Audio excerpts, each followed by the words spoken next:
Hello guys, iyi ni The With Shining Star. Uyu munsi tugiye kurebera hamwe imiterere cyangwa se imico y'umuntu bitewe n'ukwezi yavutsemo. Tubona ibirori bitandukanye, harimo n'ibirori by'amasabukuru bitewe n'ukwezi umuntu yavutsemo. Uyu munsi tugiye kuganira ku kiganiro kigira kiti: ese wari uzi ko washobora kumenya imico ya mugenzi wawe cyangwa se inshuti zawe bigendeye ku kwezi yavutsemo? Ese wari uzi ko wabasha kwimenyaho imico utari wiyiziho? Tugiye kurebera hamwe imico y'umuntu bitewe n'ukwezi yavutsemo. Ibi bintu nubyumva neza urasanga 90% bihura n'imico yawe. Kino kiganiro mugiye kukigezwaho na Tessy Ange. Ntucikwe. Turahera mu kwezi kwa Mutarama cyangwa se ukwezi kwa mbere. Abantu bavutse mu kwezi kwa mbere ni abantu biyizera cyane, ndetse bakumva ko ibintu byose bashaka bigomba gukorwa nk'uko babyifuza. Ni abantu bakunda kuyobora cyane, ndetse bakagira amahirwe ubwo buyobozi bakabubona ndetse bakayobora neza. Ni abantu biyumva cyane, bakunda kwigira ndetse bakagira kwiyemera muri kamere yabo. Ni abantu bakunda gutekereza ku bintu cyane, bityo bigatuma gufata umwanzuro bibagora cyane. Abantu bavutse mu kwezi kwa mbere bagira ubwenge bwinshi cyane, ariko kandi bumva ko bihagije. Iyo tugeze mu by'urukundo rero, usanga ari ba bantu bashaka abantu bo mu byaro, bashaka abantu badasirimutse, ndetse bakagendera cyane ku muco wa kera. Ibyo byose bituma bihitiramo kwibera mu cyaro cyangwa mu nkengero z'umujyi, kuko baba babona ibibera mu mujyi bitandukanye kure n'umuco bizera.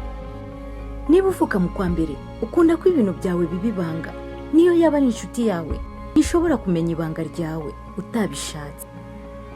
Ukunda kwita ku bintu kandi ukabyitondera.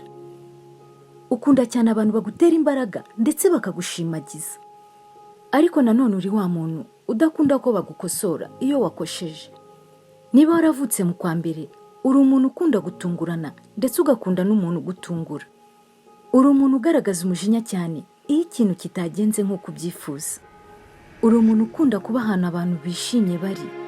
Niba waravutse mu kwa mbere kandi uri umuntu ukunda kwizigama cyane.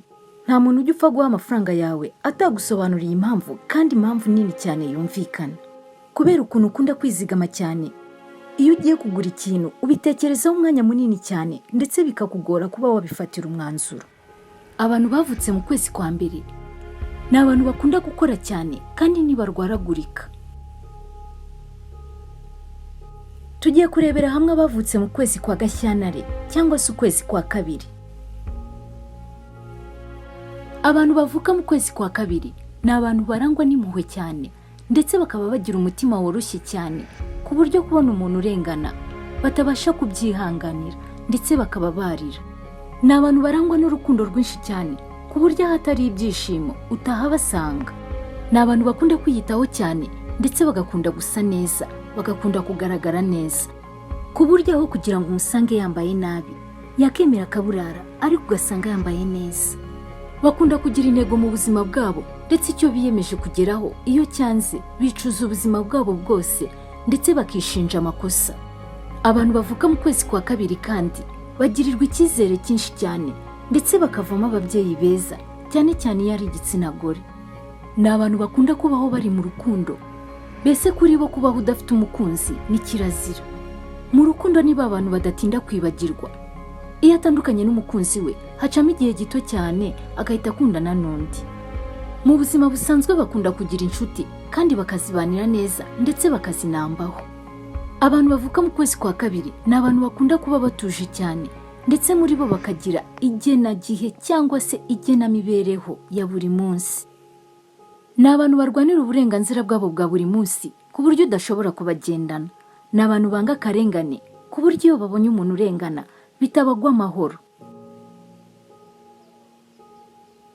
Tugiye kurebera hamwe abavutse mu kwezi kwa gatatu cyangwa se Werurwe. Niba waravutse mu kwezi kwa gatatu, uzwiho kugira ubuntu cyane. Nta muntu wagusaba ubufasha ubufite ngo ubumwime. Uri umuntu usesagura cyane ku buryo amafaranga atagutindaho. Ugura ibintu bitateganyijwe ndetse ukishimisha mu buryo butangaje. Abantu bavutse mu kwezi kwa gatatu ni abanyamahirwe cyane, ku buryo ibintu byatombora cyangwa se bimwe byo kugerageza amahirwe bibahindurira ubuzima bwabo ndetse cyane. Abantu bavutse mu kwa gatatu bagira rukuruzi cyane ku bantu badahuje igitsina ndetse bagakundwa cyane. Ni abantu bazi kuganira cyane ndetse iyo bari kukubwira inkuru biharira ijambo niba bashaka kubavangira. Ariko nanone iyo bagucecekanye ugira ngo ntibazi kuvuga cyangwa ukitiranya ko basuzugura. Abantu bavutse mu kwa gatatu bazwiho kugira ibanga cyane, ku buryo iyo umubikisha ibanga riba ryizewe. Niba waravutse mu kwezi kwa gatatu uri inshuti nziza cyane kandi uzi kubana, ariko iyo bakubabaje utinda kubabarira pe. Abantu bavutse mu kwa gatatu kandi ni abantu bagira isoni cyane, ku buryo iyo mutaziranye ushobora kumva amagambo make amuturukamo. Bazi gutega amatwi uwo bavugana ndetse bakagira amarangamutima cyane. Kubera isoni nyinshi abantu bavuga mu kwa gatatu bagira, iyo bakunze umuntu birabagora kuba babivuga. Bakunda umuntu mu ibanga, bakamwigaho igihe kirekire, ndetse bikabaviramo ko atwarwa n'undi kuko baba batavuze. Ni abantu bakunda kwitabwaho cyane, ndetse iyo bari mu rukundo yanakitangira mugenzi we, yakora igishoboka cyose ngo umukunzi we ameze neza, niyo we yakiyibagirwa. Abantu bavutse mu kwa gatatu bitondera cyane iyo bagiye guhitamo uwo bazabana, bamwigaho igihe kirekire cyane ndetse bakabimubwira haciyeho imyaka myinshi cyane. Usanga abasore bavuka muri uku kwezi bashaka bakuze cyane. Tugeze mu kwezi kwa kane cyangwa se Mata. Abantu bavuka mu kwa kane bazwiho kugira isuku cyane. Usanga ibintu byabo byose bipanze neza kandi bitunganyije mu buryo butangaje. Niba waravutse mu kwezi kwa kane wubahiriza igihe cyane. Uzirana n'umuntu wica ibintu nkana cyangwa se ntabikore nk'uko wabiteganyije. Abantu bavutse mu kwa kane kandi ni abantu bakunda kugira amahane cyane, ariko kandi bagakora ibintu byabo ku murongo ndetse bakanga ubavangira. Bagira igikundiro cyane, kenshi cyane uzasanga bazengurutswe n'inshuti zabo, ndetse naho bagiye biraborohera kuba bagira inshuti mu buryo bworoshye cyane. Ni abantu bagira ubwenge bwinshi kandi bagakunda guhanga udushya twinshi cyane, ku buryo iyo umubwiye gukora ikintu iyo uje usanga yagikoze neza cyane kurenza uko wabiteganyaga. Niba waravutse muri Mata uri umuntu uzi gufata umwanzuro kandi ukawufata mu gihe gitoya, kandi uwo mwanzuro ukaba wanyura buri wese. Uri umuntu udakunda kubeshya ndetse no kubeshywa. Kubahiriza igihe ni inshingano zawe ndetse ubikora neza cyane. Abantu bavutse muri Mata baba bizerwa cyane ndetse wabagira inshuti nziza. Tugeze mu kwezi kwa gatanu cyangwa se Gicurasi. Abantu bavuka mu kwa gatanu ni abantu bazwiho guceceka cyane. Ubabonye bwa mbere ugira ngo barasuzugura. Ni abantu ushobora kurenganya nyamara bakakureba bakicecekera. Ni abantu batazi kwirwanaho ndetse no kwiburanira.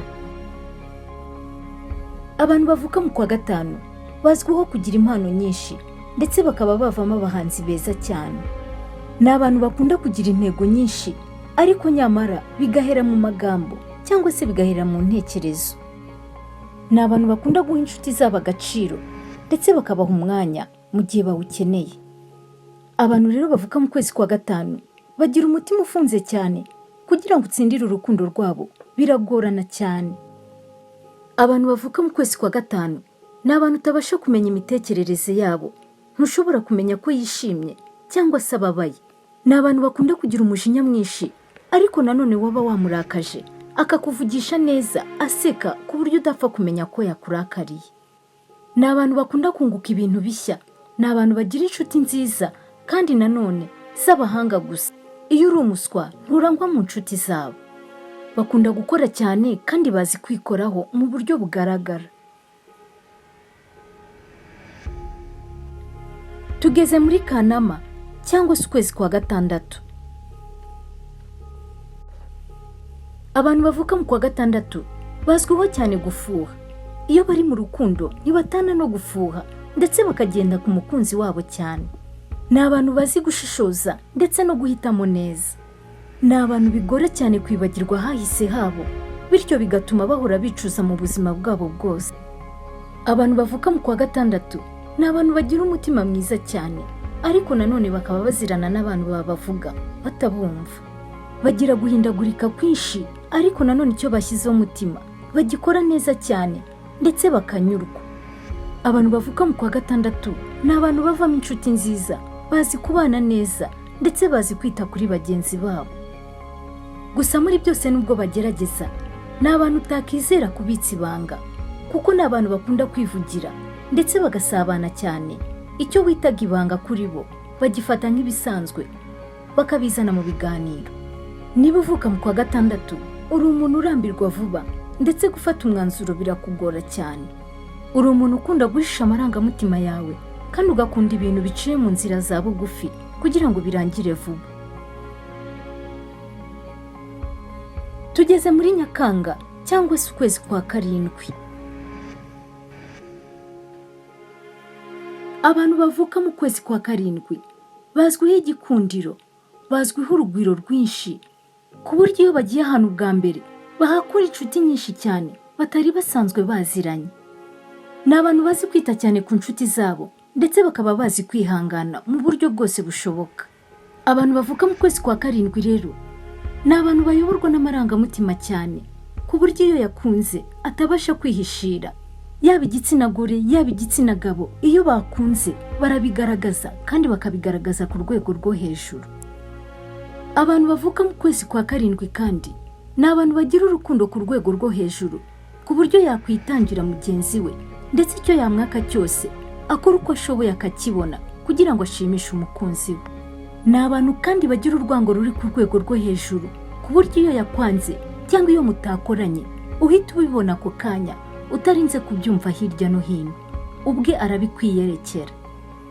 Niba uvuka mu kwezi kwa karindwi, uzi gufata umwanzuro, kandi kugira ngo wivuguruze bisaba imbaraga nyinshi cyane. Abantu bavuka mu kwa karindwi igihe kinini cyane bakimara bishimye, baseka ndetse bishimisha mu buryo butandukanye, ariko nanone ni abantu bahindagurika ku buryo butangaje, ku buryo akanya gatoya ubona ahindutse akarakara, akababara, utanazi ikibaye.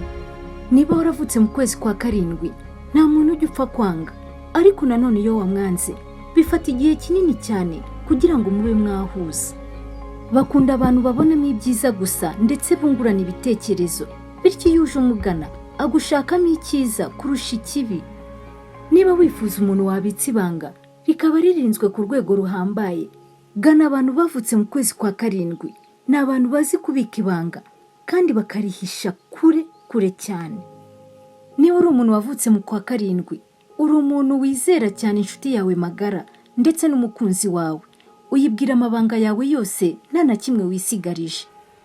Ni abantu bagira igikundiro cyane, bityo bikabagora kuba bahitamo abo bakundana kubera ubwinshi bw'abantu baba babashaka ndetse babashagaye. Abantu bavuka mu kwezi kwa karindwi bazi kwita ku bo bakunda cyane, ndetse kuri bo kwitabwaho n'abo bakundana ni ikintu bashyira imbere cyane ndetse baha agaciro kenshi. Abantu bavuka mu kwezi kwa karindwi ni abanyakuri cyane, ariko nanone bagira uducenga tumwe na tumwe, cyane cyane igitsina gabo. Uko bashaka ko babona niko bakwiyereka. Niba waravutse mu kwezi kwa karindwi, uri umuntu utekereza cyane kandi ukagira inzozi, ukagira intumbero, kandi icyo watekereje gukora uruhuka ari uko ukigezeho. Abantu bavutse mu kwezi kwa karindwi ntibajya bibagirwa icyabababaje, ariko nanone ntibajya bihorera. Ni abantu batajya bapfa kwizera umuntu uwo ari we wese, usibye inshuti zabo kandi nazo zimaranye igihe kinini nabo. Tugeze mu kwezi kwa munani cyangwa se Kanama. Abantu bavuka mu kwezi kwa munani ni abantu bazwiho urukundo rwinshi cyane kurusha ayandi mezi yose. Aha niho usangamo abantu biyahuye kubera urukundo, mbese kuri bo urukundo barufata nk'ikintu gihambaye cyane. Iyo binjiye mu rukundo kandi ni hahandi usanga badashobora guca inyuma abo bashakanye. Ni ba bantu usanga biziritse ku ngo ku buryo badashobora gusenya umuryango wabo. Ni abantu bakunda gutera imbaraga bagenzi babo ndetse bakabumva cyane. Abantu bavuka mu kwa munani ni abahanga mu buryo butangaje, biga ibintu mu gihe gito cyane mu gihe abandi byabananiye. Abantu bavuka mu kwa munani ni abantu badashobora gukora ikintu kidafite inyungu. Bazi kubana cyane n'inshuti, ariko cyane cyane inshuti zifite icyo zibamariye. Mu kuri inyungu niyo bashyira imbere cyane, ku buryo iyo babonye nta kintu bamariye bakwamaganira kure. Ni abantu bakunda kuvamo abayobozi ndetse bakayobora neza, dore ko bazi gutekereza vuba bagafata imyanzuro bitabagoye. Ni abantu bashiritse ubwoba, ikintu cyose baba biteguye guhangana nacyo. Ni abantu bagira umujinya mwinshi cyane, ariko bakaba bazi kuwukontorora. Tugeze muri Nzeri cyangwa se ukwezi kwa 9. Abantu bavuka mu kwa 9 ni abantu baharanira kuba indahemuka muri bagenzi babo. Bahora bishinja ibyaha mu mitima yabo iyo ikintu kitagenze neza nk'uko bikwiye. Ni abantu bazi kwitegereza, bagatekereza, kandi bakaba batava ku izima kugeza igihe ikintu bari gukora kigenze neza nk'uko babyifuza. Abantu bavuka mu kwezi kwa 9 ni abantu bakomeza umutwe cyane, ku buryo icyo yavuze udashobora kugihindura niyo waba witwaje iki. Bakunda abantu babatega amatwi, ariko nanone disi bazi gutega amatwi bagenzi babo. Mu rukundo rero usanga abantu bavutse mu kwa 9 bagira gufuha kwinshi cyane, ndetse bakagira kubangama cyane babangamira abo bakundana. Gusa nanone ni abantu bazi gutetesha, kubaha cyane, ndetse no kumva yuko umukunzi wabo ari we nyambere iyo babonye uwo bahuza. Ni abantu bakunda gutuza cyane, ariko nanone bakagira akantu k'amahane karaho ku buryo utapfa kukavumbura. Abantu bavuka mu kwezi kwa 9 ni abantu bakunda kwigirira ibanga cyane, ariko nanone ibanga ry'abandi bikaba byabagora kuribika. Ni abantu bazi gukora cyane kandi bazi gushakisha mu buzima. Ntiwababona babuze icyo bakora, baremera bagahigira n'ahadashoboka. Tugeze mu kwezi kwa 10 cyangwa se Kwakira. Abantu bavuka mu kwezi kwa 10 ni abantu bizera ko uko byagenda kose ejo ari heza. Icyababaho cyose ejo ni heza. Bizera cyane ko ejo hazaza uko byagenda kose hazabahindurira ubuzima. Ni abantu bakunda kugorwa n'ubuzima cyane, ndetse bakarwana n'ubuzima, ariko uko byagenda kose baba bategereje ejo hazaza. Kubera ukuntu bazi kwizirika ku buzima no kwizera ejo hazaza, ni abantu ubuzima bugora cyane, ariko nyuma ukazasanga babaye ibyamamare, babaye abakire bazwi na bose. Ni abantu bagira ukuri, ni abantu batajya babogamira uruhande na rumwe, bityo bavamo abajyanama beza ndetse bakoresha ukuri. Ni abantu badakunda guhemuka ndetse bagira amarangamutima menshi. Abantu bavuka mu kwezi kwa 10 bakunda kuganira cyane, bityo ugasanga bafite inshuti nyinshi cyane zibakikije aho bicaye hose. Igitsina gore gifitemo imbaraga zihambaye zo gukurura abagabo, ariko nanone wavuga ku ntenge zabo nimube mukivuganye, mwita mwangana ako kanya. Abantu bavuka mu kwezi kwa 10 ni abantu batangaje cyane. Iyo bari mu rukundo ni abantu badapfa gufuha, ni abantu batagira ishyari, ni abantu batajya bapfa kurakara niyo bagufatana n'undi muntu. Ariko nanone kukwereka ko ntacyo bimutwaye, iyo bibaye byikuba inshuro nyinshi cyane kurusha babandi bo mu yandi mezi. Tugeze mu kwezi kwa 11 cyangwa se Ugushyingo. Abantu bavuka mu kwezi kwa 11 cyangwa se Ugushyingo ni abantu bazwiho koroshya ubuzima cyane, ariko nanone bakaba bazwiho gukunda amafaranga cyane, ku buryo icyasabwa cyose ngo ayo mafaranga aboneke bagikora nta kabuza. Ni abantu bakunda iterambere cyane, ndetse n'aho abandi bataribona bo barishakisha ku ngufu. Abantu bavutse mu kwa 11 bakunda kugerageza buri cyose niyo cyabananira, ariko bakivaho ari uko bakigerageje. Ni abantu birukira mu bintu byinshi, kugerageza amahirwe ahantu henshi, bityo bikarangira nta na kimwe giciyemo nk'uko babyifuza. Niba uvuka mu kwa 11 uri umuntu gufata umwanzuro bigora, bikamugora cyane. Uri umuntu udakunda ibintu by'ubuyobozi, ukunda kuyoborwa kurusha kuyobora. Abantu bavuka mu kwa 11 ni abantu bagira ibitekerezo byinshi cyane, kandi byose biberekeza ku iterambere, ariko nanone bagashaka kubikorera icyarimwe, bityo bigatuma nta kintu na kimwe gicamo nk'uko babyifuza. ni abantu bazwiho kutagira amatiku kandi bakaba bazi gukora cyane bagashakisha ubuzima naho butari. Baharanira iterambere, bakunda ibintu biciye mu mucyo kandi ntibakunda kubogama. Abantu bavuka mu kwa 11 ni abantu bazi kwitanga cyane mu rukundo, bakora uko bashoboye kose ngo bashimishe abakunzi babo, cyane cyane ku bijyanye n'amafaranga. Iyo umukunzi wamusabye amafaranga ntabwo arindira ko amuha impamvu igaragara, arindira kuri icyababaza umukunzi we ndetse akamugaragariza urukundo mu nshuti ze ndetse no mu bavandimwe. Ni abantu bayoborwa n'amarangamutima cyane kandi bakayoborwa n'ibibonetse ibyo ari byo byose. Abantu bavuka mu kwa 11 bagira amahane atunguranye cyane, ariko kandi bakaba bazi kwita ku miryango yabo cyane cyane. Gusa nanone iyo haje impamvu runaka yatuma bashwana n'imiryango yabo, havamo impamvu ikomeye yo gutuma banawibagirwa burundu. Ni abantu bigora gufata umwanzuro, ni abantu bazinukwa nabi. Ikindi kandi ni abantu baba bazi yuko icyo bakoze nta wundi muntu wagikora neza kubarusha. Dukurikira imyitwarire y'abavuka mu kwezi kwa 12 cyangwa se Ukuboza. Abantu bavuka mu kwa 12 ni abantu bazwiho guhora bakora, mbese kuri bo gukora ni ikintu cy'ingenzi, nta mwanya wo gupfa ubusa. Bakunda guhorana n'abo bakunda ndetse no kubaha umwanya uhagije. Abantu bavuka mu kwezi kwa 12 ni abanyamahirwe cyane ndetse bakunda gukira vuba bitunguranye. Ni abizerwa cyane, bakunze gukundwa ndetse ababakunze bakahita babibabwira badaciye hirya no hino. Ni abantu biremamo icyizere ndetse n'abandi bakakibagirira. Ni abantu banga abantu babereka ko batabitayeho. Ni abantu bakunda kuvugisha ukuri kandi ni abanyabwenge cyane.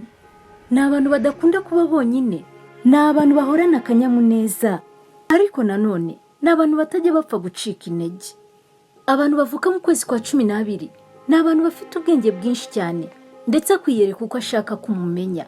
Bishatse kuvuga ko buri wese aba amuzi ukwe, ku buryo ushobora gufata abantu 5 bamuzi, ariko nanone wababaza icyo bamuziho ugafata ibisubizo bitandukanye kure n'ibyo watekerezaga. Abantu bavuka mu kwa 12 bafite umwihariko wo kuganira kandi bazi kwakira abashyitsi neza.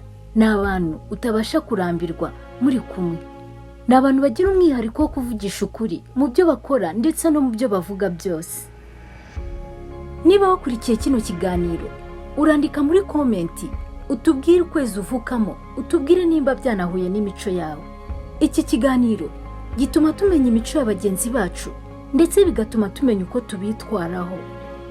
Mbese urifuza ko mu kiganiro cy'ubutaha tuzavuga kuki? Byandike muri komenti kandi wibuke gusangiza ino video inshuti yawe. Iki kiganiro mwakigezwagaho nanjye Tessy kuri The Week's Shining Star. Reka mbibutse yuko hari igihe wumva imico yawe idahura n'iyavuzwe hejuru. Ibyo biterwa n'ibintu byinshi, hazamo ubwoko bw'amaraso, hazamo ibintu bitandukanye, nabyo tuzamenyeshwa mu minsi iri imbere.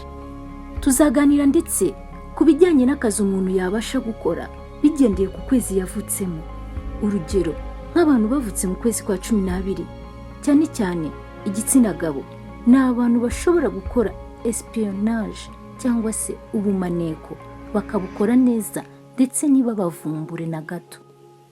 Tuzaganira kandi ku bantu bashobora kubana bakabana neza bigendeye ku bwoko bw'amaraso, ku kwezi yavutsemo n'ibindi bitandukanye. Reka nizere ko mwaryohewe n'ikiganiro cyabereye hano kandi nizere ko muri bugisangiza inshuti zanyu. Imana ibarinde naho ubutaha. Ciao ciao.